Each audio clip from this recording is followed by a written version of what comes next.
Sebetulnya pemerintah ini apa nggak pernah baca berita? Apa mereka nggak sadar kalau hidup masyarakat kelas menengah sekarang udah benar-benar ambyar? Masa iya pemerintah mau nunggu industri mati dulu?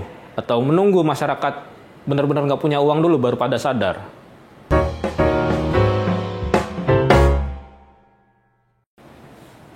Halo Sobat Media Indonesia, kembali lagi di The Editors. Kita tinggal menghitung hari untuk menyambut era baru. Era PPN 12%. Era ketika masyarakat kelas menengah ke bawah semakin ditindas. Sementara kelas koruptor dan penipu diberi privilege tanpa batas.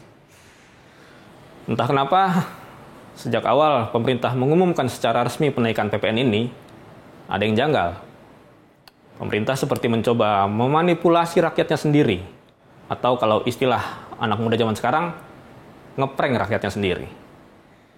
Sebagai contoh, Menteri Keuangan Sri Mulyani waktu pengumuman awal bilang hanya barang mewah aja yang terkena tarif PPN 12%.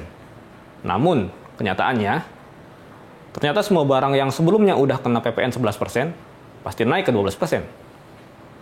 Sabun, sampo, kecap, paket data, peralatan elektronik, kompor, panci, dan lain sebagainya, itu kena kenaikan PPN 12%. Intinya hampir seluruh kebutuhan masyarakat sehari-hari ya bakal terdampak oleh kebijakan ini. Lembaga riset Celios memproyeksikan penaikan tarif PPN ini bakal meningkatkan pengeluaran masyarakat, terutama kelompok kelas menengah ke bawah. Berdasarkan analisis yang mereka buat, kelompok masyarakat miskin harus mengeluarkan biaya tambahan sebesar Rp101.000 per bulan karena penaikan tarif PPN ini. Sementara itu untuk kelompok kelas menengah, berpotensi mengeluarkan biaya tambahan sebesar Rp354.000 per bulan.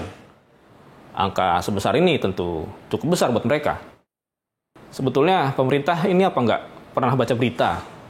Apa mereka nggak sadar kalau hidup masyarakat kelas menengah sekarang udah benar-benar ambyar?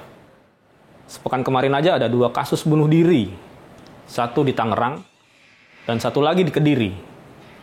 Penyebabnya karena pelaku ini terlilit utang pinjol. Ini kan menggambarkan betapa sulitnya hidup masyarakat sekarang. Lapangan kerja minim, kalaupun ada upahnya nggak seberapa. Tahun depan mau dikasih beban tambahan lagi.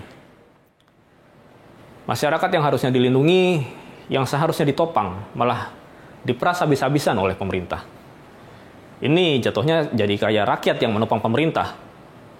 Karena asal Sobat Media Indonesia tahu, penaikan PPN ini diberlakukan salah satunya untuk mendukung kebijakan Astacita Presiden Prabowo Subianto.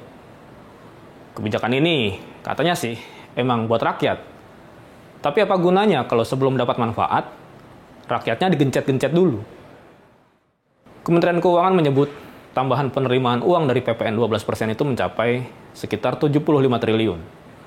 Tapi di sisi lain, biaya kebijakan stimulus serta kompensasi baik untuk masyarakat maupun industri yang digelontorkan pemerintah itu mencapai 445 triliun. Ini kan kayak gali lubang tapi nggak ketutup-tutup.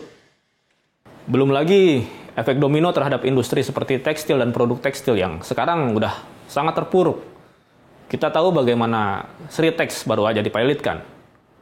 Berbagai stimulus buat industri pun kayaknya nggak akan bakal berdampak banyak kalau masyarakat sebagai konsumen menahan belanja atau bahkan nggak punya duit sama sekali buat belanja karena kebijakan PPN 12% ini. Masa iya pemerintah mau nunggu industri mati dulu? Atau menunggu masyarakat benar-benar nggak punya uang dulu baru pada sadar? Intinya ya, kalau memang anggaran nggak ada, kalau memang anggaran nggak mencukupi, nggak perlulah pemerintah membuat program-program bantuan yang seperti di luar nalar. Akhirnya kan masyarakat juga yang jadi korban. Kalau memang pemerintah sekarang berpihak pada rakyat, mereka bisa kok membatalkan aturan ini. Ini memang produk undang-undang, jadi pasti agak sulit dan butuh waktu untuk membatalkan. Tapi bukan berarti nggak bisa atau nggak mungkin. Mereka bisa kok merevisi undang-undang ini. Atau mentok-mentok mereka bikin perpu untuk membatalkan undang-undang harmonisasi peraturan perpajakan.